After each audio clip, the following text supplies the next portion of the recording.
رسول اللہ صلی اللہ علیہ وآلہ وسلم نے فرمایا کہ علامات قیامت میں سے یہ ہے کہ علم دین کم ہو جائے گا، جہل ظاہر ہو جائے گا، زنا بکثرت ہوگا، عورتیں بڑھ جائیں گی اور مرد کم ہو جائیں گے، حتیٰ کہ 50 عورتوں کا نگران صرف ایک مرد رہ جائے گا۔ صحیح بخاری حدیث نمبر 81۔ اللہ صلی اللہ علیہ وسلم نے فرمایا کہ میں سو رہا تھا، اسی حالت میں مجھے دودھ کا پیالہ دیا گیا، میں نے خوب اچھی طرح پی لیا، حتیٰ کہ میں نے دیکھا کہ تازگی میرے ناخنوں سے نکل رہی ہے۔ پھر میں نے اپنا بچا ہوا دودھ عمر بن الخطاب کو دے دیا۔ صحابہ رضی اللہ عنہم نے پوچھا، آپ نے اس کی کیا تعبیر لی؟ آپ صلی اللہ علیہ وسلم نے فرمایا، علم۔ صحیح بخاری حدیث نمبر 82۔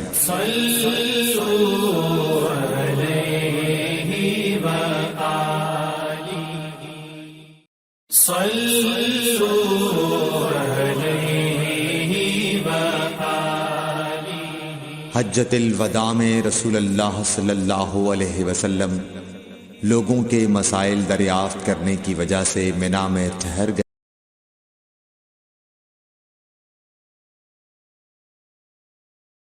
سے پہلے سر منڈا لیا۔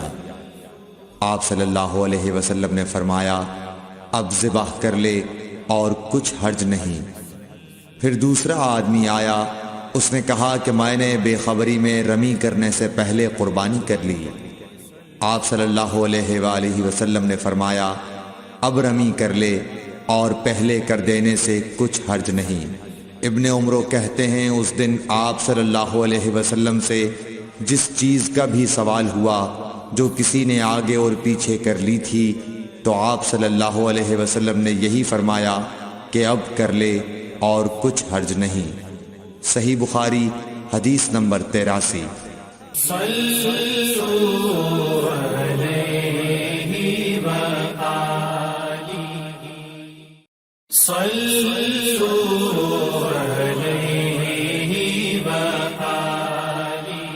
نبی صلی اللہ علیہ وسلم سے آپ کے آخری حج میں کسی نے پوچھا کہ میں نے رمی کرنے یعنی کنکر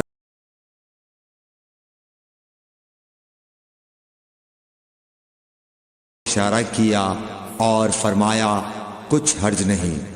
کسی نے کہا کہ میں نے ذبح سے پہلے حلق کر لیا، آپ صلی اللہ علیہ وسلم نے سر سے اشارہ فرما دیا کہ کچھ حرج نہیں۔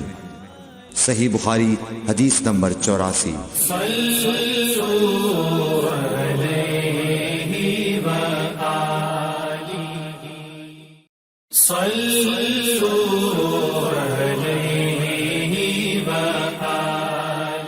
آپ صلی اللہ علیہ وسلم نے فرمایا کہ ایک وقت ایسا آئے گا کہ جب علم اٹھا لیا جائے گا، جہالت اور فتنے پھیل جائیں گے اور حرج بڑھ جائے گا۔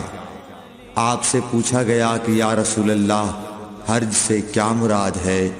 آپ صلی اللہ علیہ وسلم نے اپنے ہاتھ کو حرکت دے کر فرمایا، اس طرح گویا آپ صلی اللہ علیہ وسلم نے اس سے قتل مراد لیا۔ صحیح بخاری حدیث نمبر 85۔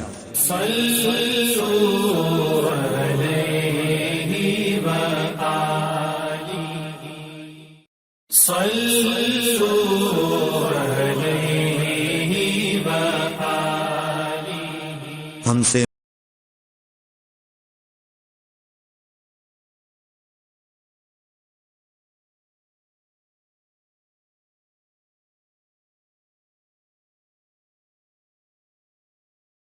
پڑ رہی تھیں۔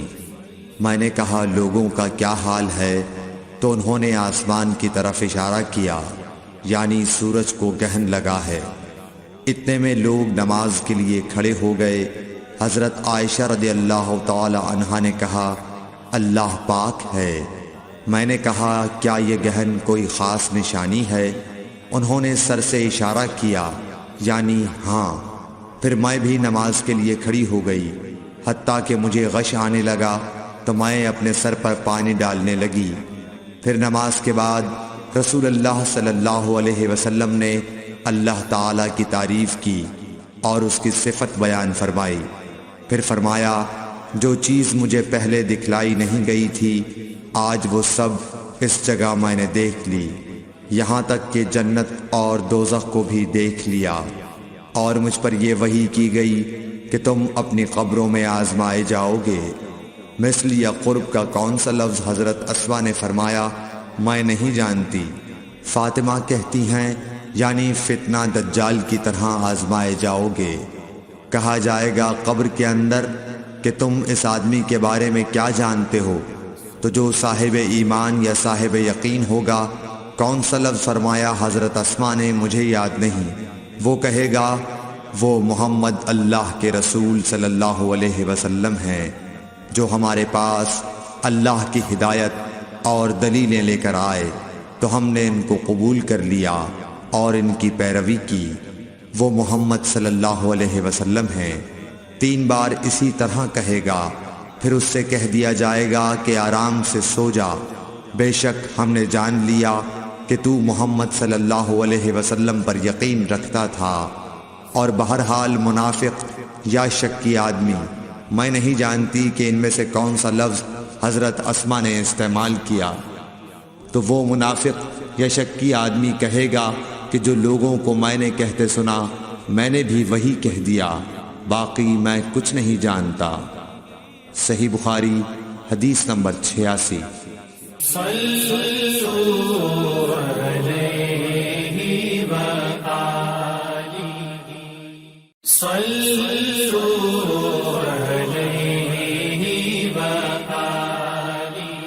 قبیلہ عبد القیس کا وفد رسول اللہ صلی اللہ علیہ وسلم کی خدمت میں آیا۔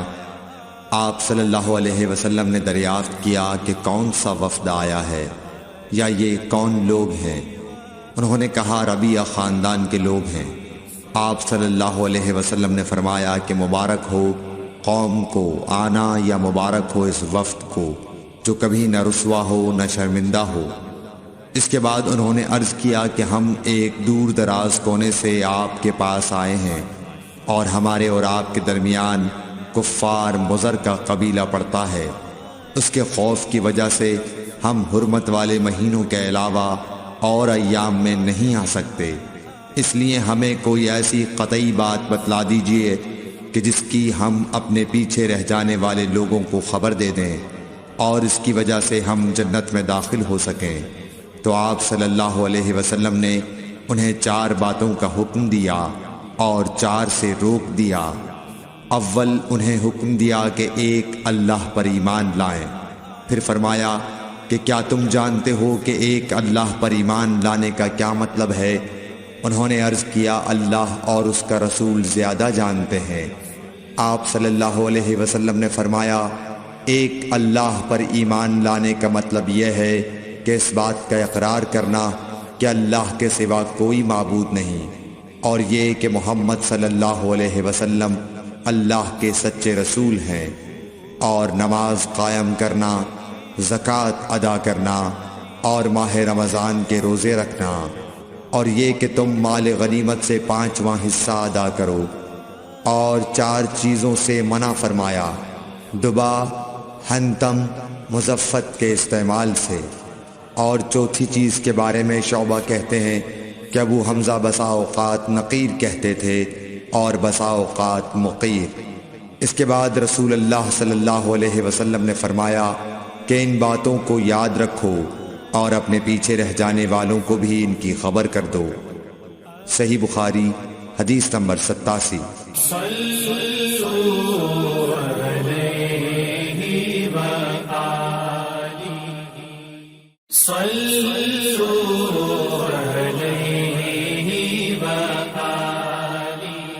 عقبہ نے ابو احاب بن عزیز کی لڑکی سے نکاح کیا تو ان کے پاس ایک عورت آئی اور کہنے لگی کہ میں نے عقبہ کو اور جس سے اس کا نکاح ہوا ہے اس کو دودھ پلایا ہے۔ یہ سن کر عقبہ نے کہا، مجھے نہیں معلوم کہ تو نے مجھے دودھ پلایا ہے۔ نہ تو نے کبھی مجھے بتایا ہے۔ تب سوار ہو کر رسول اللہ صلی اللہ علیہ وسلم کی خدمت میں مدینہ منورہ حاضر ہوئے اور آپ سے اس کے متعلق دریافت کیا تو آپ صلی اللہ علیہ وسلم نے فرمایا، کس طرح تم اس لڑکی سے رشتہ رکھو گے، حالانکہ اس کے متعلق یہ کہا گیا۔ تب عقبہ بن حارث نے اس لڑکی کو چھوڑ دیا اور اس نے دوسرا خاوند کر لیا۔ صحیح بخاری حدیث نمبر 88۔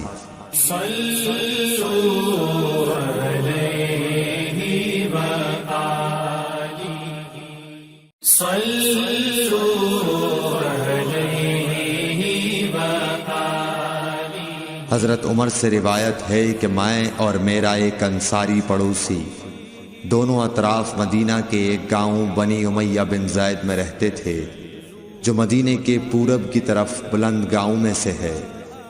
ہم دونوں باری باری حضرت صلی اللہ علیہ وسلم کی خدمت شریف میں حاضر ہوا کرتے تھے۔ ایک دن وہ آتا، ایک دن میں آتا۔ جس دن میں آتا اس دن کی وحی کی اور رسول اللہ صلی اللہ علیہ وسلم کی فرمودہ دیگر باتوں کی اس کو خبر دے دیتا تھا، اور جب وہ آتا تو وہ بھی اسی طرح کرتا۔ تو ایک دن وہ میرا انصاری ساتھی اپنی باری کے روز حاضر خدمت ہوا۔ جب واپس آیا تو اس نے میرا دروازہ بہت زور سے کھٹکھٹایا اور میرے بارے میں پوچھا، کیا عمر یہاں ہیں؟ میں گھبرا کر اس کے پاس آیا۔ وہ کہنے لگا کہ ایک بڑا معاملہ پیش آ گیا ہے، یعنی رسول اللہ صلی اللہ علیہ وسلم نے اپنی بیویوں کو طلاق دے دی ہے۔ پھر میں اپنی بیٹی حفصہ کے پاس گیا، وہ رو رہی تھی۔ میں نے پوچھا، کیا تمہیں رسول اللہ صلی اللہ علیہ وسلم نے طلاق دے دی ہے؟ وہ کہنے لگی، میں نہیں جانتی۔ پھر میں نبی کی خدمت میں حاضر ہوا۔ میں نے کھڑے کھڑے کہا کہ آپ نے اپنی بیویوں کو طلاق دے دی ہے؟ آپ صلی اللہ علیہ وسلم نے فرمایا، نہیں، یہ افواہ غلط ہے۔ تب میں نے تعجب سے کہا، اللہ اکبر، اللہ بہت بڑا ہے۔ صحیح بخاری حدیث نمبر 89۔